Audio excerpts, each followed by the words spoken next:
أعوذ بالله من الشيطان اللعين الرجيم. بسم الله الرحمن الرحيم. الحمد لله رب العالمين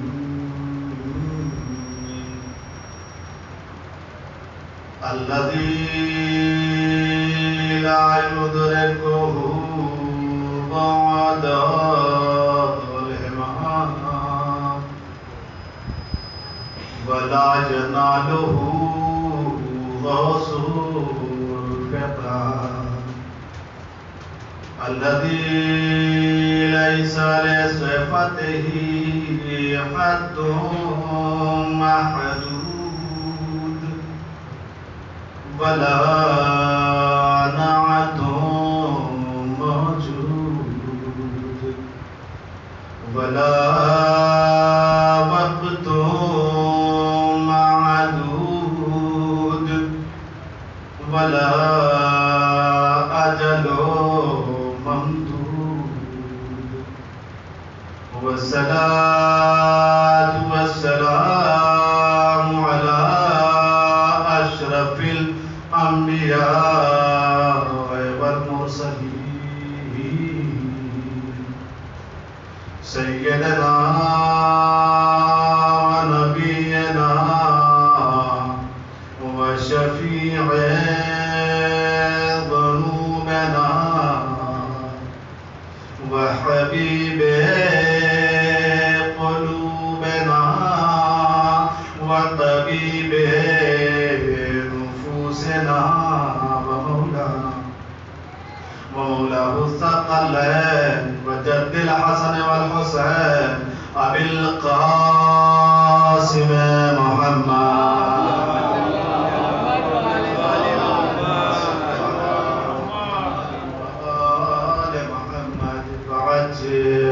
فرجهم وآله الطيبين الطاهرين المعصومين المظلومين ولعنة الله على أعدائهم أجمعين من يومنا هذا إلى يوم الدين. أما بعد فقد قال الله تبارك وتعالى في قرآن المجيد. بسم الله الرحمن الرحيم. إن الدين عند الله الإسلام. صلوات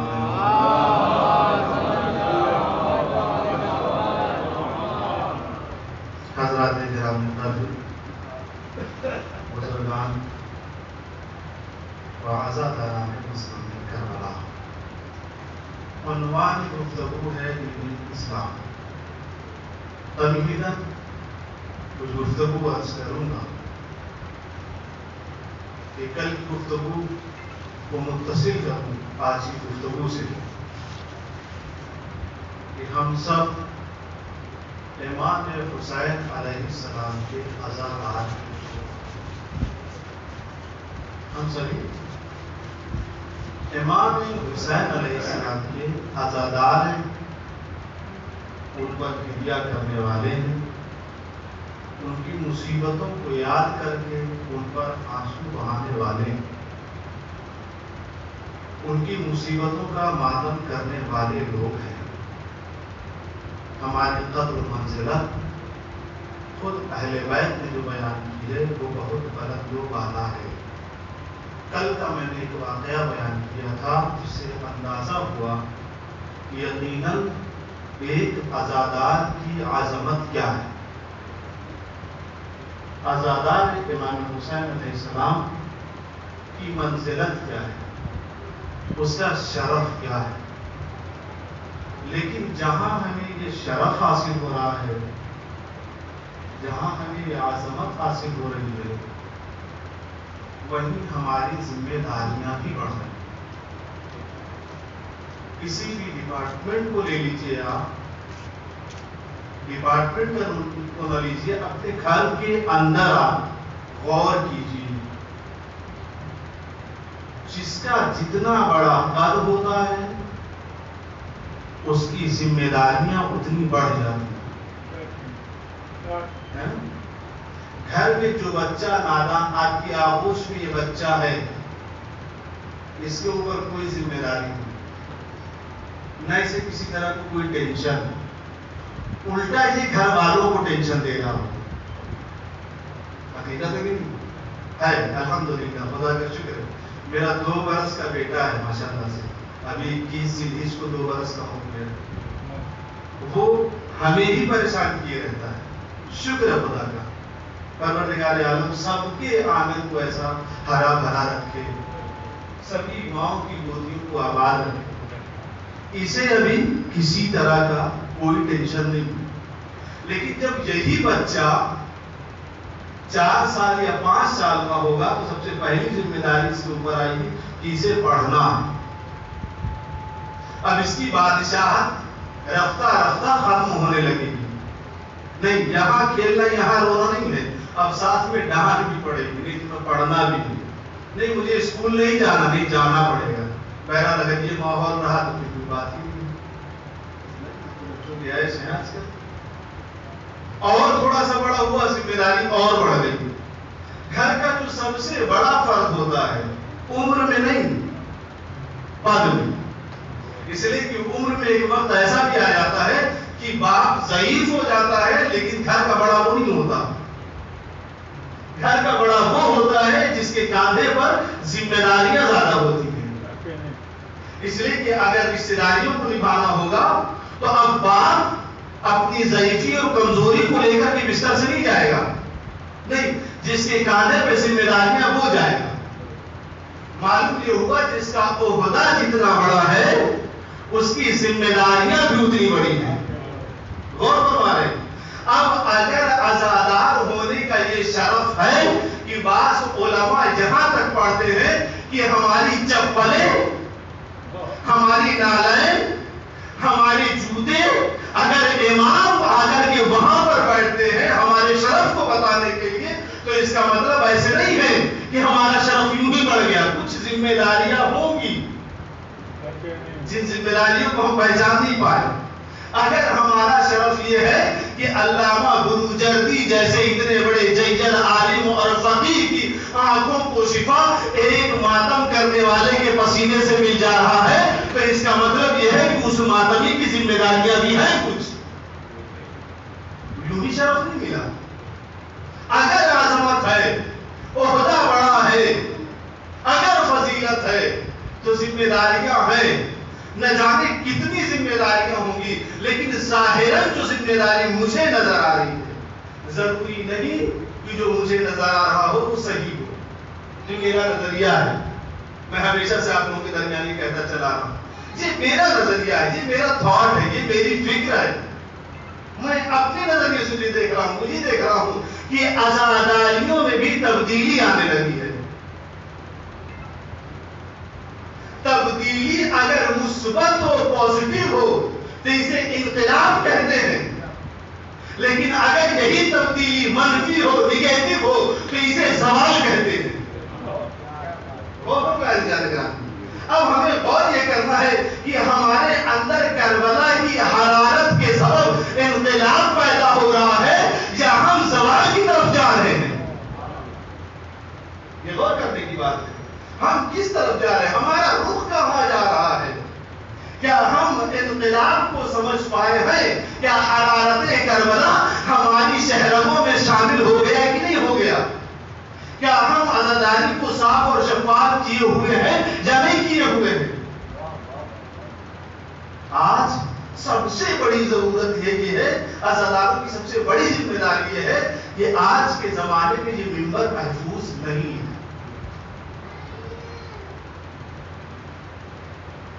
بات پہنچ رہی ہے نا آپ لوگوں تک؟ یہ ممبر محفوظ نہیں ہے۔ جہاں آج اگر محبوب حلوری بیٹھا ہوا ہے تو بھی یہ نہ سمجھ سمجھیے گا کہ اس میں مرگی ضمانت ہے. رسول کے قریب رہنے والے اگر ضمیر فروش ہو سکتے ہیں تو اس منبر پر بیٹھنے والا ضمیر فروش ہو سکتا ہے کہ نہیں ہو سکتا؟ جو شخص مولائے کائنات کے ساتھ جنگ کر رہا ہو وہی جب اس کا قاتل بن جائے تو اس کا مطلب یہ ہے انسان کا ضمیر کب بک جائے کچھ نہیں پتا.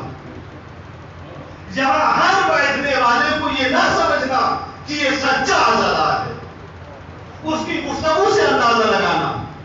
یہی بیٹھنے والوں کی وجہ سے قوم تار تار ہوتی ہوئی نظر آئی. انہی لوگوں کی وجہ سے لوگوں میں مباحثے شروع ہوئے، کئی گروپس بن گئے. کیا شناخت کرواؤں؟ بچپن میں نہیں جانتا تھا میں کون سا شیعہ ہوں اثنا عشر کے علاوہ. اب بتانا پڑتا ہے میں اصولی شیعہ ہوں. یہ کن لوگوں کی وجہ سے ہوا؟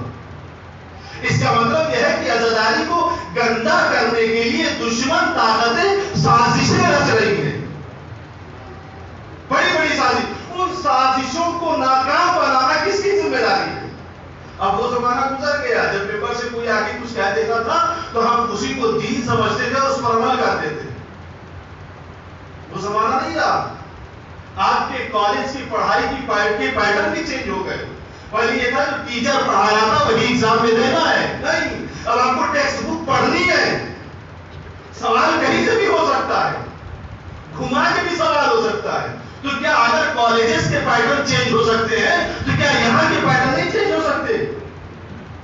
یہاں کے بھی پیٹرن چینج کرنے پڑیں گے. اگر نہیں کریں گے تو مشکل میں پڑ جائیں گے. اب ہمیں خود پڑھنا ہوگا. اب ہمیں خود پڑھنا. یہاں جو کوئی بولے اگر تمہارے علم کے مخالف ہو اسے جنگ مت کرو لیکن سوال ضرور کرو.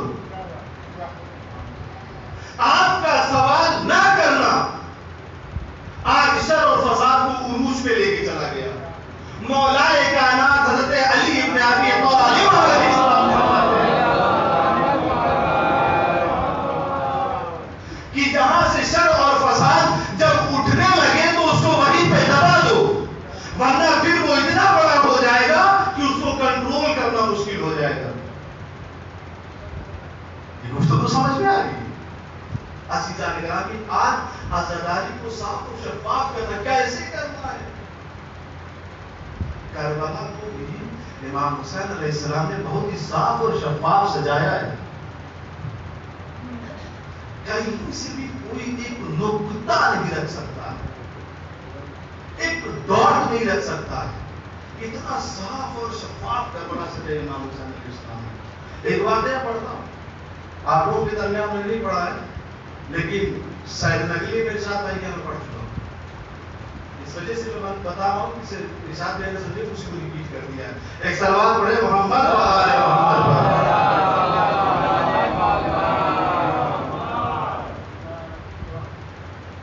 امام حسین علیہ السلام دوران سفر ہے، ایک مقام پڑتا ہے قصر بنی مقاتل. بہت سارے مقامات ہیں، بہت ساری منزلیں تھیں. جب منزل قصر بنی مقاتل پر امام پہنچے ہیں تو وہاں دیکھا ایک خیمہ لگا ہوا ہے. پوری توجہ عزیزان گرامی، ایک خیمہ میں تمہید پہ ہوں، مجھے موضوع ذہن میں ہے، میں انشاءاللہ اس کو گفتگو کروں گا. ایک خیمہ لگا ہوا ہے، اس پہ جھنڈا بھی لگا ہوا ہے، واضح روایت ہے کہ گھوڑا بھی بنا ہوا ہے. عقل میں بات آ رہی، گھوڑا بھی بنا ہوگا. امام نے پوچھا یہ کس کا خیمہ ہے؟ صحابیوں میں سے کسی نے جواب دیا یہ عبید اللہ ابن حر جوفی کا خیمہ ہے.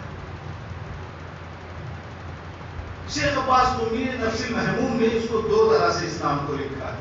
کہ کچھ لوگوں نے اس کو عبداللہ ابن حر جوفی لکھا ہے، کچھ لوگوں نے اس کو عبید اللہ ابن حر جوفی لکھا ہے. کہ اچھا کہا جاؤ میرا پیغام تھا. ایک جوفی خاندان قبیلے کا ایک شخص امام کے ساتھ تھا، اسی کو بھیجا. وہ گیا اور کہا کہ امام نے بلوا بھیجا ہے آپ کو.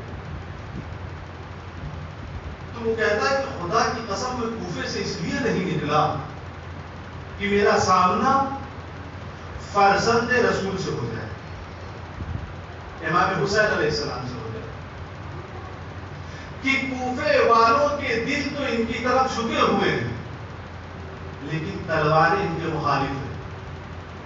میں نہیں چاہتا کہ میری تلوار ان کے مخالف چلی جائے، اس لیے میں کوفے سے باہر نکلا. کیا فکر تھی؟ اور میں ان سے ملاقات نہ ہو جائے اور ان کے مخالف مجھے جنگ نہ کرنی پڑے، اس لیے میں کوفے سے نکلا ہوں، لہذا میں آ نہیں سکتا. اس نے آ کے امام کو جواب دیا. امام خود بنفس نفیس گئے. جب امام خود گئے تو پھر امام فرماتے تو میرے ساتھ چل. اس فقرے پر غور کرنا، تمام مقاتل نے لکھا ہے کہ تو میرے ساتھ چل کہ ہم راہ حق پر گامزن ہیں. اگر تو میرے ساتھ مارا گیا، شہید ہوا، تو پھر تیرے لیے خدا کا بہترین انعام ہے، جنت ہے. کون کہہ رہا ہے؟ سردار جنت کہہ رہا ہے. اس نے پھر اپنی وہی بات دہرائی اور جانے سے انکار کر دیا. امام جاتے ہوئے یہ کہے گا ٹھیک ہے تو میرے ساتھ نہیں آنا چاہتا مت آ، لیکن ایک بات کا خیال رکھنا کہ میرے مخالف بھی نہ آنا. کہا کسی خوف سے تو میں کوفے سے نکلا ہوں. یہاں ایک گفتگو ہے جو اس نے جملہ کہا نا کہ کوفے والوں کے قلوب، ان کے دل آپ کی طرف جھکے ہیں لیکن تلواریں آپ کے مخالف ہیں. میں اس بحث کو بھی چھوڑ رہا ہوں.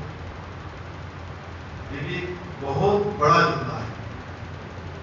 امام نے کہا کہ ٹھیک ہے میرے مخالف نہ آنا. اس نے کہا نہیں میں آپ کے مخالف نہیں آؤں. امام چلے گئے. جب فرسٹ ٹائم پہلی مرتبہ میں نے اس روایت کو پڑھا تو میں سوچ میں پڑ گیا. ذاتی طور پر میں سوچنے لگا کہ کتنی احمقانہ حرکت تھی اس کی. ہمیں اور آپ کو سب سے بڑی ٹینشن کیا ہے اپنے آپ کو؟ پتا نہیں قبول ہو بھی رہے یا نہیں ہو رہے.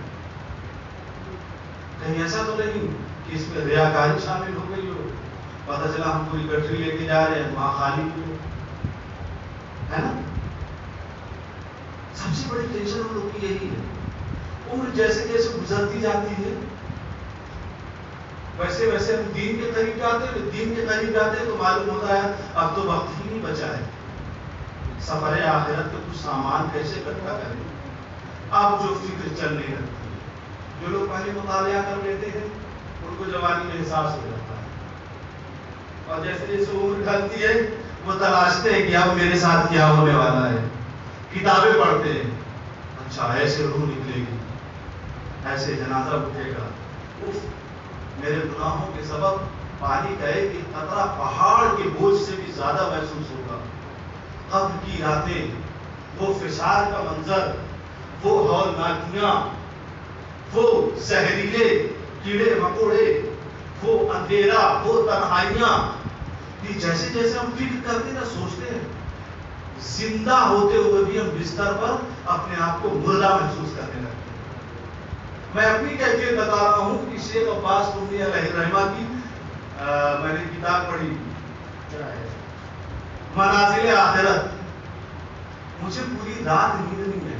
پوری رات سے مراد فجر تک کیا کیا ہو رہا. میں سوچنے لگا کہ اگر مسلمان ہوں اور خود پہچانتا ہوں کہ امام حسین ہے تو مجھے تو محسوس ہے نا کہ موت کیسے آنی ہے. بھائی دنیا گئی بھاڑ میں، چلو امام کے ساتھ. کون فیس کرے گا وہ موت کی تلخیاں، وہ قبر کی تنہائیاں، وہ فشار کے خوفناک منظر کون فیس کرے گا. یہاں سیدھے لطف اندوزی ہوگی تلوار کھاتے ہوئے اور وہاں خود رسول اکرم استقبال کریں گے. شہادت کا درجہ الگ ملے گا. کتنی بڑی بیوقوفی کر گیا. اسے جانا چاہیے. میں نے اپنے آپ کو تولا، اپنے آپ کو وزن کیا. میں نے کہا اگر میں ہوتا تو میں سب کچھ چھوڑ کے چلا جاتا امام کے ساتھ ایسے مرحلے پر جو وہاں اگر امام مجھے ملتے تھے. اور سب سے پہلا ریزن یہی ہوتا کہ یہ جو مشکلات تھی نا اس مشکلات کو ختم کرنے کے لیے میں امام کے ساتھ چلا جاتا. تیرے بہت اچھی خاصی زندگی جی لی، اب جلوے امام کے ساتھ چلتی، جی کیوں نہیں گیا؟ یہ پہچانتا نہیں تھا. کوفے کے لوگ بھی پہچانتے تھے، لیکن اسے میں ان کے قاتل بھی نکل آئے مولا کے. یہ تو وہاں سے بھاگ کے آنے کہ ایسا نہ ہو تلوار مولا کے خلاف استعمال کرنی پڑے. پہچانتا تھا، اس کے بعد بھی امام کے ساتھ نہیں گیا. جب میں نے کتاب اور آگے پڑھی تو لہوس کے حوالے سے، ابن طاؤس کے حوالے سے معلوم یہ ہوا کہ یہ شخص راہزن تھا. راہزن سمجھتے ہیں کسے کہتے ہیں؟ ڈاکو، راستوں میں لوگوں کو لوٹنے والا. کچھ راویوں نے لکھا مقاتل کے کہ اس کا عقیدہ درست تھا، عمل صحیح نہیں تھا. غور فرمایا آپ نے؟ عقیدہ درست تھا، عمل صحیح نہیں تھا. لیکن ایک بات ذہن میں رکھیے گا، عقیدہ اور عمل ایک دوسرے کے لازم اور ملزوم ہیں. اگر صرف عقیدہ اچھا ہے، عمل نہیں ہے، تو اس کا کوئی فائدہ نہیں. صرف عمل ہے، عقیدہ اچھا نہیں ہے، تو پھر اس کا بھی کوئی فائدہ نہیں. یہ ذہن میں ضرور رکھیے گا. اس کا عقیدہ اچھا تھا، عمل درست نہیں تھا. ابن طاؤس کے حوالے سے لکھا کہ راہزن تھا. غور فرمایا. جب میں نے یہ پڑھا پھر مجھے بات سمجھ میں آئی، یہ تو اللہ کی مصلحت تھی. کیوں امام حسین کے ساتھ نہیں گیا؟ اگر وہ امام حسین علیہ السلام کے ساتھ کربلا چلا جاتا تو آج مقتل کے لکھنے والے بڑے بڑے راوی یہ ضرور لکھتے کہ امام کے ساتھ شہید ہونے والا ایک راہزن تھا، ایک ڈاکو تھا، ایک بدعمل تھا. اللہ نے اس تہمت سے بچانے کے لیے ایسا محفوظ رکھا کہ نہ تو اس نے قدم بڑھایا، نہ امام نے جانے کے لیے مجبور کیا. اس کا مطلب یہ ہے کہ اگر امام سوال نہ کرتے تو وہ زندگی بھر کہتا امام نے مجھے دعوت نہیں دی، امام نے دعوت دی اور وہ نہیں گیا. اس کے نہ جانے سے آج تاریخ کربلا میں جھوٹے سے جھوٹا راوی بھی ایک نقطہ بھی نہیں رکھ پاتا کہ اس میں کوئی بدعمل تھا یا کوئی ڈاکو تھا یا کوئی چور تھا یا کوئی جھوٹا تھا. اس کا مطلب یہ ہے کہ کربلا جھوٹ سے پاک، کربلا بدعملوں سے پاک، کربلا ڈاکو سے پاک، کربلا چوروں سے پاک. اگر کربلا امام نے پاک کری تو آج عزاداری کو بھی ویسے ہی پاک کرنا ہوگا.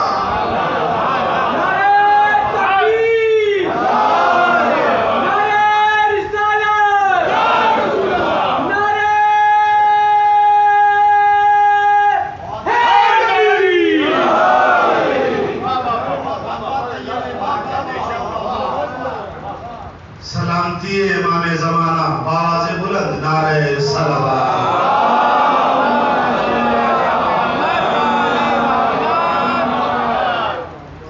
امام حسین نے اتنا احتیاط کیا اس کربلا کو سجانے کے لیے، اس کربلا کو صاف اور شفاف رکھنے کے لیے. ہم نے عزاداری میں کیا کیا؟ ہم نے عزاداری کو صاف و شفاف رکھا؟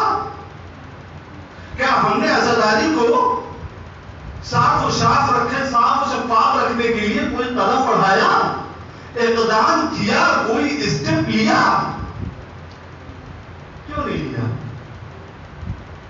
حرارت کربلا آخر ہمارے اندر کیوں نہیں پیدا ہوئی؟ کہاں ہم سے خطا ہو رہی ہے؟ اچھا اس کا مطلب یہ بھی آپ لوگ نہ لیجیے گا کہ امام بارگاہ کے باہر کھڑے ہو جاؤ، امام حسین کی عزاداری ہو رہی ہے، فلاں صاحب نے ایک بار مجھ سے جھوٹ بولا تھا، بھائی صاحب آپ نہیں جائیں گے اندر. یہ نہ کیجیے گا. بھائی صاحب آپ کے اوپر الزام ہے آپ نے چوری کی تھی، آپ اندر نہیں جائیں گے. ایسے کربلا نہیں صاف کرنی. جیسے کہتے ہیں نا ڈاکٹروں کا مذہب یہ ہے، وہ بیمار سے نفرت نہیں کرتے ہیں، بیماری سے نفرت کرتے ہیں. عزاداروں کا بھی مذہب یہی ہونا چاہیے کہ وہ بروں سے نفرت نہ کرے، بروں کی برائی سے نفرت کرے. خود حبیب خدا حضرت محمد مصطفیٰ صلی اللہ علیہ وسلم انہوں نے برائی سے نفرت کی ہے، بروں سے نہیں. اگر بروں سے نفرت کرتے نا تو اسلام آج اتنے عروج پر نہ ہوتا. انہوں نے بروں کے درمیان رہ کر کے اپنے اخلاق کی تلوار سے لوگوں کی برائیوں کو ایسا کاٹا کہ برائیاں ختم ہو گئی، انسان اچھا بن گیا. آج ہمیں بھی اس عمل کو انجام دینا ہے کہ عزاداری کے ذریعے لوگوں کی برائیوں کو ایسے ختم کریں کہ جب وہ فرش اعظم پر پہنچے تو ایک سچا عزادار بن کر کے پہنچے. ایک سلوات پڑھے محمد.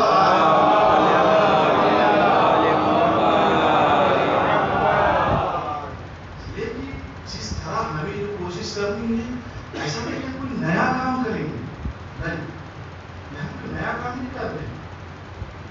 ہم جس کو فالو کرتے ہیں، ہم جس کے پیروکار ہیں، ہمیں وہاں سے درس لینا ہے. تاریخ اسلام میں جو قربانیاں پیش ہوئی ہیں، اس قربانی میں سر فہرست عرب کے جاہلوں کے درمیان، کفاروں کے درمیان سب سے زیادہ صعوبتوں کا سامنا کیا حضور اکرم. کس کے لیے؟ اس دین کی ترویج کی، دین اسلام کی تبلیغ کی. عزیزان گرامی، موضوع گفتگو یہی ہے. اس میں دین اسلام میں پہلا لفظ آتا ہے دین. دین کیا ہے؟ دین کے معنی کیا ہے؟ لغوی اعتبار سے اگر دیکھا جائے، لغت کے آئینے میں دیکھا جائے، مطلب اردو کی ڈکشنری میں اگر دیکھا جائے تو ڈکشنری میں دین کے معنی ہمیں کیا ملتے ہیں؟ نظام کے، قانون، ایک لا. بات فرما رہے ہیں؟ دین یعنی ایک قانون. شرع اسی سے بنا شریعت، شرع کے معنی قانون. یہ دین کے معنی ہے. قرآن میں بھی دو طرح سے دین کا استعمال کیا ہے، اس کے معنی بتائے گئے. پہلا کیا ہے؟ ایک دین کے معنی ہے جزا. سورہ حمد میں ہے مالک یوم الدین، ہے نا؟ وہ روزے جزا کا معنی ہے. ایک معنی کیا ہے؟ جزا کے معنی. دوسرا معنی شرع کے، شریعت کے. بعض لوگوں نے اس کو اس طرح سے بھی کہا کہ وہ شریعت جسے سر تاپا تسلیم کیا جائے، وہ قانون جسے سر تاپا قبول کیا جائے، اس کو فالو کیا جائے. قرآن مجید میں اس کی بھی مثال دی گئی ہے. کذالک کدنا لیوسف ما کان لیأخذ اخاہ فی دین الملک. سورہ بقرہ آیت نمبر 132. سورہ یوسف آیت نمبر 76. اس کے لیے یہاں پر دین کے معنی کیا بتائے گئے ہیں، اور اس طرح ہم نے یوسف کے حق میں تدبیر کی کہ وہ بادشاہ کے قانون سے، غور فرمایا ہم نے، دین الملک، بادشاہ کے قانون سے اپنے بھائی کو نہیں لے سکتے تھے. قرآن نے دو معنی بتائے، ایک جزا کے اور ایک قانون کے، شریعت کے. شریعت بتائے شرع سے، شرع کے معنی ہے قانون کے. یہاں بھی قانون کے. اصطلاحی معنی میں بھی اگر آپ دیکھیں گے تو دین کس کا نام ہے؟ جب آپ کسی کے سامنے دین کا لفظ استعمال کرتے ہیں تو اس کا ذہن کہاں پہنچتا ہے؟ اسلام. قرآن نے اس کی طرف بھی اشارہ کر دیا کہ دین ہے کیا؟ دین کسے کہتے ہیں؟ جس کو میں نے سرنامے کلام قرار دیا. سورہ بقرہ آیت نمبر 132. ان الدین عند اللہ الاسلام. دین یعنی جزا، دین یعنی قانون، شریعت. اب کیا کہہ رہا ہے؟ ان الدین عند اللہ الاسلام. اللہ کے نزدیک دین اسلام ہے. کیا کلیئر ہو گیا آپ لوگوں کو؟ اگر واضح ہو گیا ہو تو ایک سلوات پڑھ دیں.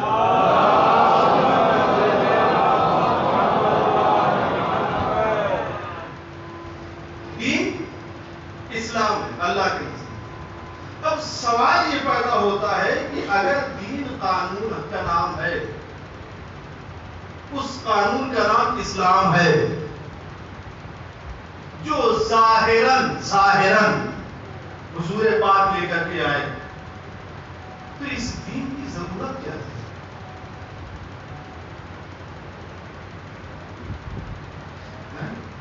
کیا زبردستی مجھے میرے سروں پر اس دین کو تھوپ دیا گیا ہے؟ سوال ہے کہ نہیں؟ آخر اس دین کی کیا ضرورت تھی؟ کیا وجہ تھی؟ یا پھر یہ میری ضرورت تھی کہ جس کے لیے خدا نے ہمارے اوپر اس دین کو نافذ کیا؟ دو باتیں ہو سکتی ہیں. یا تو میری ضرورت تھی، یا پھر زبردستی میرے سروں پہ اس دین کو تھوپ دیا گیا. یہ دو صورتیں ہو سکتی ہیں. ایک سوال پڑھیں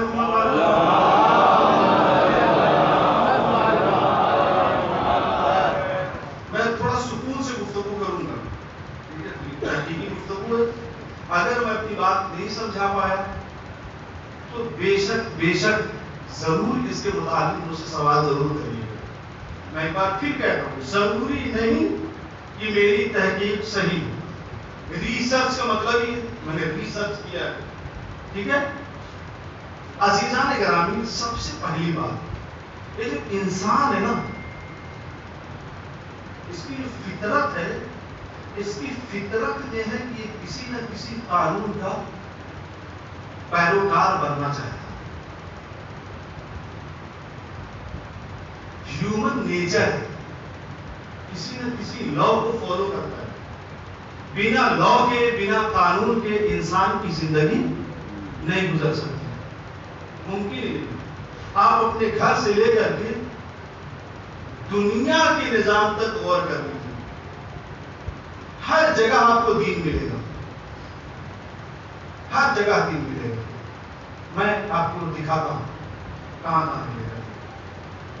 سب سے پہلے میں آپ کی دہلیز کے اندر چلتا ہوں. سب کے گھروں کی یہی روایت ہے اور طریقہ ہے. سب کے گھر کے اندر ایک قانون پایا جاتا ہے.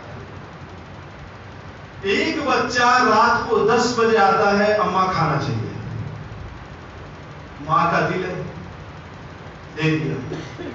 ایک بچہ تھوڑا لاوالی ہے، رات کو 12 بجے آتا ہے، اماں کھانا چاہیے، دے دیا. تیسرا کچھ اس سے زیادہ ہے، وہ 1 بجے رات کو آتا ہے، اماں نے پھر کھانا دے دیا. کیا یہ سسٹم ہمارے گھروں میں چل پائے گا؟ صحیح بتائیے گا.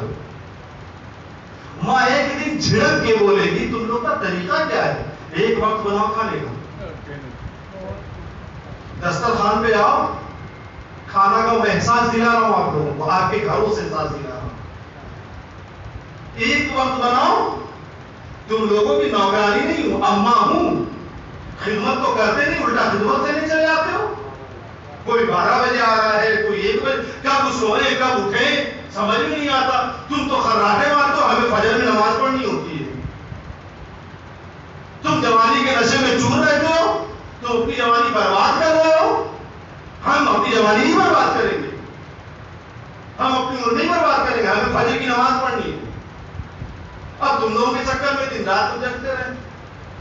اگر گھر میں کوئی بزرگ ہے، عام طور سے ریئل کیس میں ایسا ہوگا کہ نہیں ہوتا ہوگا، لیکن موسٹلی ایسا ہوتا ہے کہ جو بزرگ ہے اس کا بستر الگ ہوتا ہے. ہوتا ہے گھر میں. اب کسی کوئی اسی میں سے چھوٹا بچہ اور کھیلتا ہوا وہاں پہنچا تو گھر کا ہی کوئی فرد اٹھ کے بولنے لگے ارے وہاں مت جانا بستر گندا کر دو گے. یہ کیا ہے؟ اور بہت ساری باتیں میں کہاں تک گنواؤں. سب کے گھر میں یہ چیزیں پائی جاتی ہیں نارملی. یہ جو اماں کہتی ہے نا کہ ایک وقت بناؤ دسترخوان پہ آ کے بیٹھ کے کھانا کھانا ہے, اسی کا نام دین ہے, اسی کا نام قانون ہے. یہ اماں نے قانون بنایا ہے. گھر کے بزرگ کے بستر کے قریب جانا گندا کر دو گے. اگر یہ قانون نہ ہوتا تو بستر دن میں نہ جانے کتنی بار گندے ہوتے رہتے. انسانی ذہن نے جب کام کیا تو اس نے یہ قانون بنایا اپنے گھر میں بچے بزرگ کے بستر کے قریب نہیں جائیں گے ورنہ بار بار گندا کر دیں گے. یہ گھر کا قانون ہے. گھر کی دہلیز پار کر کے جب اپنے معاشرے میں قدم رکھتے ہیں, اب معاشرے کا سنیے گا. بچہ ساتھ میں ہے, میں گلی میں گزر رہا ہوں, ایک صاحب اپنے بیٹوں کو لے کر کے سلام نہیں کیا. ارے امام باڑے میں مجلس پڑھنے آئے, جانتے نہیں ہو. زبردستی بیچارے کو سلام کروا رہے. سلام کرنا ایک ثواب کا کام ہے اور وہ بات بھی تربیت ہے, لیکن دیکھ کر کے معاشرتی زور جو ڈالنا نا, یہ معاشرے کا قانون ہے کہ نہیں. 4 لوگ کھڑے ہیں, آپ لوگ چائے پی رہے ہیں, میں ٹہلتا ہوا آیا, آپ کے ہاتھ سے ایک جھپٹا مارا اور چائے لی اور پینے لگا. میں کر سکتا ہوں کوئی؟ یہ نہ کر پانا, ضلالت کا خوف دل میں پیدا ہونا, یہ ہمارے معاشرے کا قانون ہے جو یہ ڈر پیدا کر رہا ہے. غور فرما رہے آپ؟ بات پہنچ رہی ہے آپ لوگوں تک؟ گاؤں میں چلے جائیے. میرا قصبہ گاؤں ہے, پردھانی کا چناؤ ہوتا ہے ہمارے اللہ میں. بھائی پردھانی بن گئے, یہ قانون وہ ہو گیا. کیا ہوا صاحب, کچھ بھی مسئلہ اسی کے دروازے پر جاؤ, وہ جیسا کہیں گے ویسے ہی کرنا پڑے گا, نہیں تو پھر تھانے کے چکر لگانے پڑیں گے. یہ قصبے کا قانون ہے. تھوڑا سا اور اوپر اٹھے, اسٹیٹ میں پہنچ گئے, اپنے راجیہ استر پر آ گئے, صوبائی مرحلے پر قدم رکھ دیا آپ نے, اور اوپر چلے. ہر جگہ قانون, ہر جگہ دین پایا گیا, ہر جگہ لو پایا گیا, ہر جگہ نظام پایا گیا. اس کا مطلب یہ ہے کہ فطرت انسانی کا تقاضا یہ ہے کہ وہ کسی نہ کسی نظام کے تحت اپنی زندگی گزارنا چاہتا ہے. یہ ہیومن نیچر ہے کہ وہ کسی نہ کسی لا کو فالو کرنا چاہتا ہے. بنا فالو کیے ہوئے اس کی زندگی گزر نہیں پاتی, ورنہ جانوروں سے بدتر زندگی ہو جائے اس کی. معلوم یہ ہوا, انسان ہر جگہ پر ایک دین تلاشتا ہے, ایک نظام تلاشتا ہے, ایک قانون تلاشتا ہے. ہر جگہ یہ اس کی فطرت میں ہے, اس کی فطرت کی شدت ہے. یہ وہ کسی نہ کسی دین کو چاہتا ہے. اب جب ہم نے غور کرنا شروع کیا, میرے گھر کا قانون اچھا ہے, غور کیجیے گا, کیا میرے گھر کا نظام اچھا ہے؟ بات پہنچ رہی ہے آپ لوگوں تک؟ اگر گھر کا قانون اچھا ہوتا تو 2 بھائیوں کے درمیان دیوار کھڑی نہ ہوتی. قانون اچھا نہیں ہے. اگر ہمارے گھر کے اندر کا قانون اچھا ہوتا تو کبھی بھی بیٹا اپنے باپ سے بدزبانی کر کے اپنی فیملی کو الگ کر کے کہیں اور نہ بھاگ جاتا. میرے گھر کا قانون اچھا نہیں ہے. دہلیز پار کی, معاشرے کا اگر قانون اچھا ہوتا تو صاحب سر جھوٹے اور فریب اور مکار لوگوں کو ہم ہاتھ اٹھا کے سلام کرتے ہوئے نہ آتے. دولت ہمیں کبھی نہ چھٹاتی. اس کا مطلب یہ ہے کہ ہمارے معاشرے کا قانون بھی اچھا نہیں ہے. اس کا مطلب نہ تو میرے گھر کا قانون اچھا، نہ میرے معاشرے کا قانون اچھا. پروردگار عالم نے ہماری اس مجبوری کو محسوس کیا، اللہ نے ہماری شدت کو محسوس کیا، اللہ نے ہماری اس مصیبت کو محسوس کیا. تو جب قانون بناتا ہے تو اپنے قانون میں الجھ کر تو خود ہی ہلاک ہو جاتا ہے. میں تجھے ایک ایسا قانون بنا کے دیتا ہوں کہ اگر گھر کے اندر رکھا تو فاطمہ کا گھر بن جائے گا.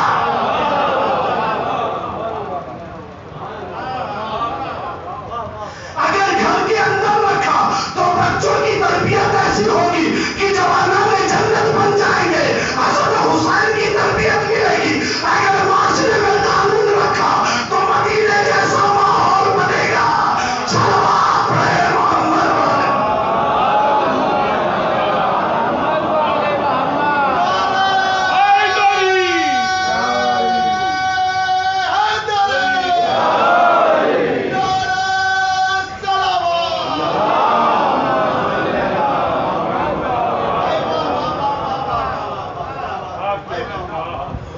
کرم ہے تیرا، سچ میں تو اتنا بڑا رحیم اور کریم ہے کہ ہماری خطاؤں کے باوجود بھی تو ہمارا اتنا خیال رکھتا ہے کہ کہیں ایسا نہ ہو تمہارے گھر پہ دیواریں کھڑی ہو جائیں، کہیں ایسا نہ ہو تم رسوائی و ضلالت کا سامنا کرتے ہوئے اپنے زمین کی قبر میں دفن ہو جاؤ، کہیں ایسا نہ ہو کہ تمہارا سر شرم سے جھکتا چلا جائے. نہیں، تمہیں جینا ہے، تمہاری زندگی بڑی اہم ہے، تمہیں اپنی زندگی کو استعمال کرنا ہے، تمہیں اپنی زندگی کو دنیا کے سامنے آیا کرنا ہے. تو زندگی جانوروں کی طرح مت جیو، بلکہ میں تمہیں ایک دین دیتا ہوں جس کا نام اسلام ہے. اگر اسلام جیسا دین اپنے جسم میں اتار لو گے، اپنے عمل میں اتار لو گے تو زندگی سرخرو ہو جائے گی. صلوات پڑھے محمد والے.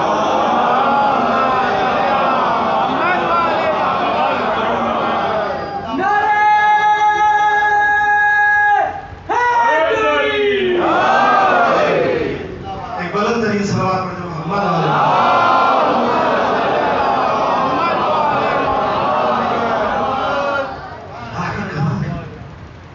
اس کا احسان ہے، اس نے محسوس کیا ہماری مجبوریوں کو، اس نے محسوس کیا ہماری شدت طلب کو.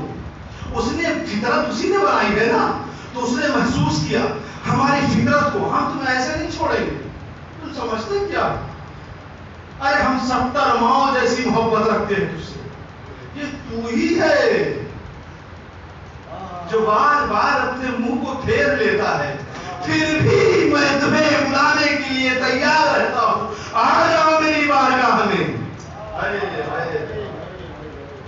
یہ پلٹنا ہے نا جو خدا کی بارگاہ میں اپنے گناہوں کا اعتراف کر کے. میں خدا را گزارش کرتا ہوں آپ لوگوں سے، جب جب بھی فرصت ملے، جب بھی فرصت، ایسا نہیں میں نہیں یوز کرتا، میں بھی یوز کرتا ہوں، لیکن اس یوز کرنے کے وقت کو تھوڑا کم کر دیں. واٹس ایپ، فیس بک، یہ جہاں اچھی چیزیں وہاں برائیاں بھی اس میں ہیں. ہر ایک چیز کے دو پہلو ہوتے ہیں، ٹھیک ہے؟ اس کو تھوڑا سا کم کریں اور معصومین کی دعائیں پڑھیں. دعائیں پڑھیں، دعائیں. ایسے ایسے فطرات ملیں گے نا. اللہ اکبر. اللہم اغفر لی الذنوب التی تقطع الرجاء. میرے اللہ میرے گناہوں کو معاف کر دے جن سے امیدیں ٹوٹ جاتی ہیں. نا امیدی کفر ہے، دعائے تمہیں مولا کائنات کا فطرہ ہے. اس امید کو ٹوٹنے مت دینا. ایسے گناہ نہ ہو جس سے امیدیں ہی ٹوٹنے لگے. نہیں، اللہ کی بارگاہ میں پلٹ کے جانا ہے. اور ہم وہ خوش نصیب لوگ ہیں جنہوں نے اسلام کو درباروں سے نہیں لیا. ہم نے اسلام کو شہادتوں کے چمن سے لیا ہے. ہم نے اسلام کو شہیدوں سے لیا ہے. ہم نے اسلام کو رسول کے گھرانے سے لیا ہے. اس لیے کہ ان لوگوں نے اپنی جان کو تو داؤں پہ لگا دیا. اسلام کو نہیں.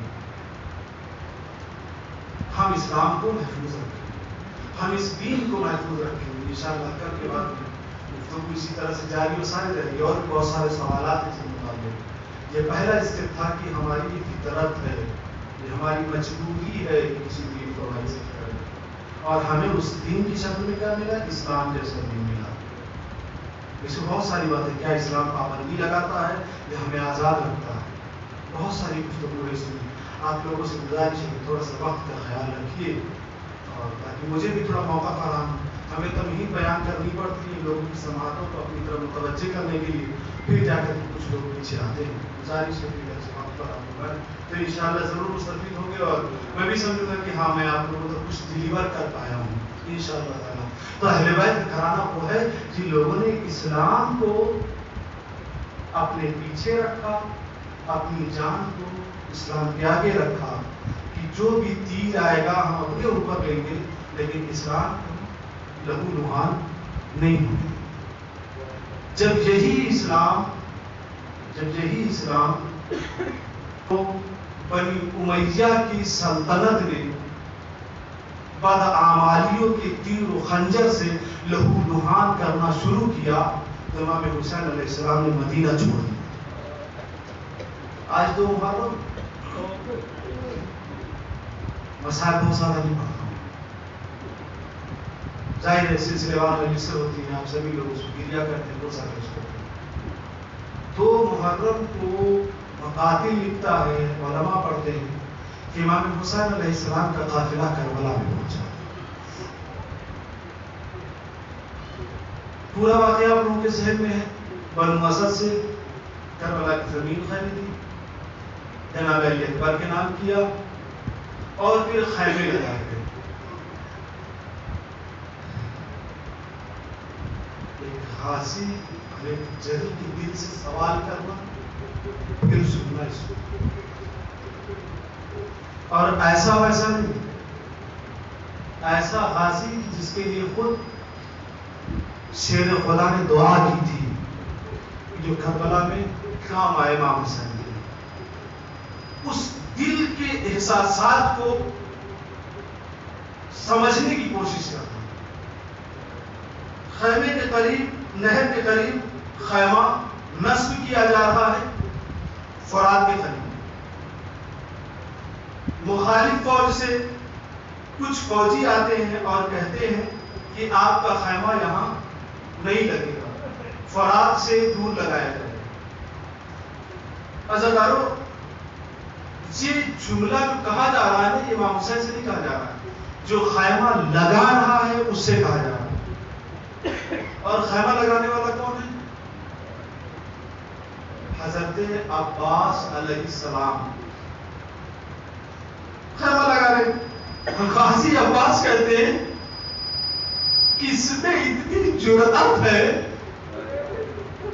جو میرے آقا کا خیمہ یہاں سے اکھاڑ لیتا ہے۔ اتنا شجاع اور بہادر، اتنا ذمہ دار کمانڈر ہے کربلا کا، اپنے لہجے کو باب عروج پر پہنچا کر کے چیلنج کر رہا ہے کہ کس میں اتنی قوت ہے، کس میں اتنی جرأت ہے جو میرے آقا کے خیمے کو فرات سے دور کر دے۔ عزادار نے ایک چیلنج دیا حضرت عباس نے، ایک دعویٰ کیا، لیکن تھوڑی ہی دیر گزری تھی کہ ایک آواز آئی، اے بھیا عباس، آپ کو آقا حسین طلب کر رہے ہیں۔ عزادار امام حسین علیہ السلام کے قریب جب اپنے سر کو جھکا کر کے پہنچے ہیں نا، تو امام کہتے ہیں بھائی عباس، تیرا آقا چاہتا ہے کہ خیمے یہاں سے اکھاڑ لیے جائے۔ ارے وہ مخالف فوج کے افراد موجود تھے، یہ چلی عباس آنکھوں سے آنسو بہتا ہوا خیمے کی ایک ایک کوٹیوں کو اکھاڑ رہا تھا۔